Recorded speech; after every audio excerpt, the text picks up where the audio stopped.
Hello दोस्तों, मेरा नाम है स्टीव पिंटो और मैं आप सबका स्वागत करता हूँ हमारे इस साइबर सिक्योरिटी कोर्स पर।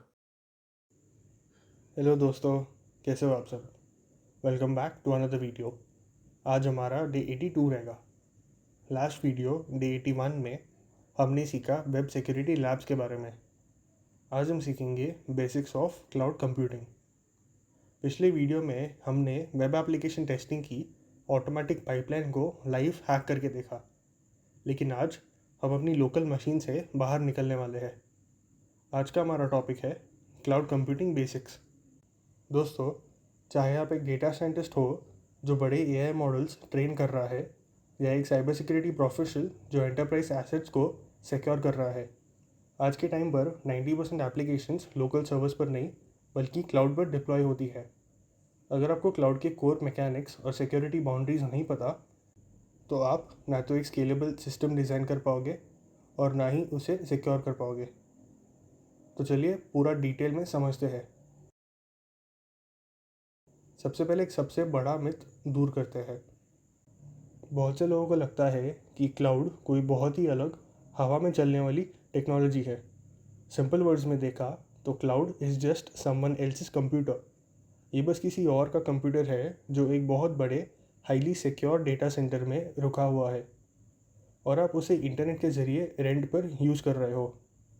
क्लाउड का सबसे बड़ा फ़ायदा है ऑन डिमांड सेल्फ सर्विस, यानी जब आपको रिसोर्स चाहिए आपने एक क्लिक किया और सर्वर हो गया रेडी। कोई अपफ्रंट कॉस्ट नहीं है। यहाँ पे एज यू गो मॉडल चलता है, यानी जितने घंटे आपने सर्वर चलाया सिर्फ उतना का पैसा दो। इसके साथ ही मिलता है इनफाइनाइट स्केलेबिलिटी। अगर आपकी वेबसाइट पर अचानक से ट्रैफिक बढ़ गया तो क्लाउड ऑटोमेटिक बैकग्राउंड में सर्वर्स बढ़ा देता है बिना वेबसाइट को क्रैश किए।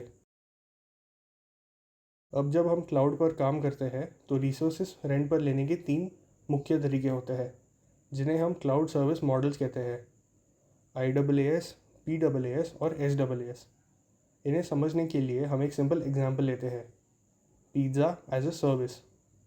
फर्स्ट है IaaS, infrastructure as a service. ये ऐसा है जैसे आप किसी रेस्टोरेंट की किचन रेंट पर ले लो। सारा सामान, ओवन और गैस उनका है, पर पिज़्ज़ा का डो और टॉपिंग्स आप खुद लाओगे और बनाओगे। क्लाउड में इसका मतलब है आपको एक ब्लैंक वर्चुअल मशीन मिलती है जिसमें ऑपरेटिंग सिस्टम और सॉफ्टवेयर आपको खुद मैनेज करना होता है, जैसे Amazon EC2। सेकेंड है platform as a service, PaaS। ये ऐसा है जैसे आपने पिज़्ज़ा को डिलीवर करवाया, पर उसे बेक आप अपने खुद के घर में कर रहे हो या प्लेटफॉर्म रेडीमेड मिल रहा है। क्लाउड में आपको ना OS की चिंता करनी है ना हार्डवेयर की। आप बस अपना पाइथन कोड या डेटाबेस क्वेरी अपलोड करते हो और वो रन हो जाता है, जैसे Amazon RDS। नेक्स्ट है software as a service, SaaS। ये है डायरेक्ट पिज़्ज़ा काउंटर पर जाकर पिज़्ज़ा खाना। सब कुछ रेडी है, आपको बस कंज्यूम करना है, जैसा आपका जीमेल, स्लैक या गूगल ड्राइव। चलिए इस साल के सबसे पॉपुलर IaaS मॉडल को समझते हैं, Amazon EC2 मतलब इलास्टिक कंप्यूट क्लाउड। जब आप AWS पर एक EC2 इंस्टेंस लॉन्च करते हो तो टेक्निकली आप रिमोट डेटा सेंटर में एक खाली नया लैपटॉप रेंट पर ले रहे हो। यहाँ आपके पास पूरी फ्रीडम होती है। आप चूज़ करते हो इंस्टेंस टाइप, यानी आपको कितना CPU और कितनी रैम चाहिए। फिर आप सिलेक्ट करते हो AMI मतलब Amazon मशीन इमेज, जो कि आपका ऑपरेटिंग सिस्टम होता है, जैसे उबंटू लिनक्स या विंडोज सर्वर। और साथ ही आप कॉन्फ़िगर करते हो सिक्योरिटी ग्रुप्स, जो कि आपके सर्वर का पर्सनल फायरवॉल है। लेकिन ध्यान रखो, क्योंकि ये IaaS है, इस सर्वर के अंदर कॉन्फ़िगर किए गए एप्लीकेशंस और ऑपरेटिंग सिस्टम के अपडेट्स को पैच करना 100% आपकी जिम्मेदारी है। अब चलते हैं हमारे दूसरे मॉडल पर, Amazon RDS, relational database services, जो कि एक परफेक्ट PaaS का एग्जाम्पल है। सोचो अगर आपको एक MySQL डेटाबेस सेटअप करना हो नॉर्मल वे से, तो पहले आप एक लिनक्स सर्वर बनाओगे, कमांड्स रन करके MySQL इंस्टॉल करोगे, पोर्ट्स ओपन करोगे और बैकअप्स कॉन्फ़िगर करोगे। इतना सारा सेटअप। लेकिन AWS RDS में आपको ये कुछ नहीं करना। आप सिर्फ एक क्लिक से बताते हो कि मुझे MySQL इंजन चाहिए। AWS बैकग्राउंड में OS इंस्टॉल भी करेगा, उसे पैच भी करेगा और आपको डायरेक्ट एक लॉगिन एंड पॉइंट से देगा। जहां आप अपना डेटा टेबल्स स्टोर कर सकते हो। बैकअप्स और हाई अवेलेबिलिटी ऑटोमेटिक मैनेज्ड होती है। आपका पूरा फोकस सिर्फ डेटा स्ट्रक्चर्स पर होता है। अब आते हैं सबसे क्रिटिकल सिक्योरिटी पार्ट पर, जो हर क्लाउड इंजीनियर को पता होना चाहिए, the shared responsibility model. Cloud security कभी भी सिंगल साइडेड नहीं होती। ये AWS और आपके बीच का एक पार्टनरशिप है। AWS कहता है मेरी जिम्मेदारी है सिक्योरिटी ऑफ द क्लाउड, यानी डेटा सेंटर्स की physical security, buildings, power supply, global networks और सर्वर हार्डवेयर को सिक्योर रखना AWS का काम है।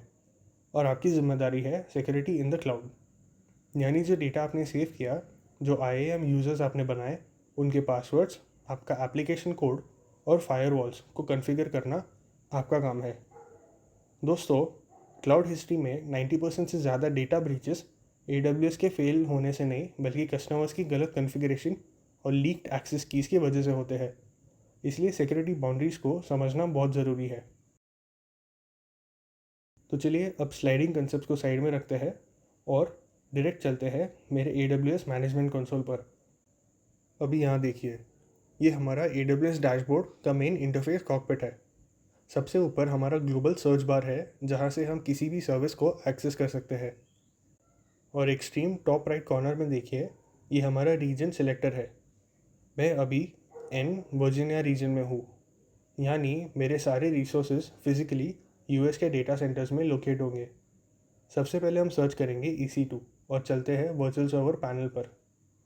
जब मैं यहाँ लॉन्च इंस्टेंस पर क्लिक करता हूँ, तो आप देख सकते हो कि ये मुझे हार्डवेयर कैपेसिटी और Amazon machine image AMI choose करने का ऑप्शन दे रहा है, जहाँ उबंटू और अमेज़ॉन लिनक्स ऑप्शंस लिस्टेड है।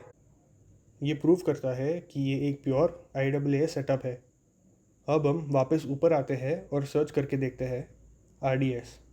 जब मैं RDS डैशबोर्ड पर क्रिएट डेटाबेस पर जाता हूँ, तो देखिए यहाँ कोई OS सिलेक्शन का ऑप्शन ही नहीं है।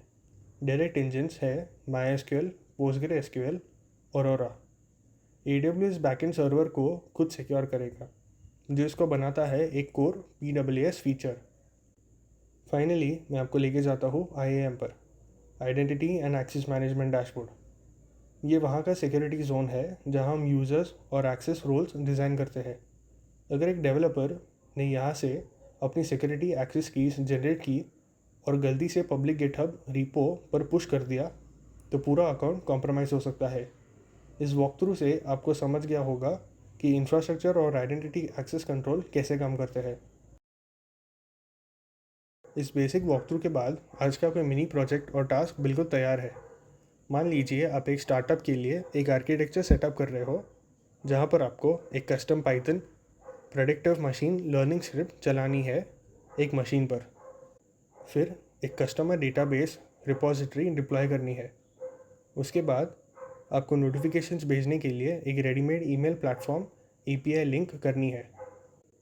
आपको अपनी स्क्रीन्स पर दिख रही इस सिक्योरिटी असाइनमेंट टेबल को फिल करना है। हर कंपोनेंट को आइडेंटिटी असाइन कीजिए कि वो IaaS है, PWS है या फिर SaaS, और उसका प्राइमरी सिक्योरिटी कॉन्फ़िगरेशन ओनर कौन होगा, AWS या आप खुद। इस प्रैक्टिस से आपकी सिस्टम एनालिसिस कैपेबिलिटी स्ट्रांग होगी। तो आज हमने सीखा कि क्लाउड कोई मैजिकल चीज़ नहीं है, बल्कि एक शेयर्ड एनवायरनमेंट है जहाँ पर क्लाउड मॉडल्स को रिस्पॉन्सिबली डिप्लॉय करना पड़ता है। कल डे 83 में हम सीखेंगे क्लाउड सिक्योरिटी फंडामेंटल्स के बारे में। थैंक यू सो मच इस वीडियो को देखने के लिए। प्लीज़ इस वीडियो को लाइक करें और हमारे चैनल को सब्सक्राइब करें, ताकि हमारे अपलोडेड वीडियोस आपके पास सबसे पहले आ सके।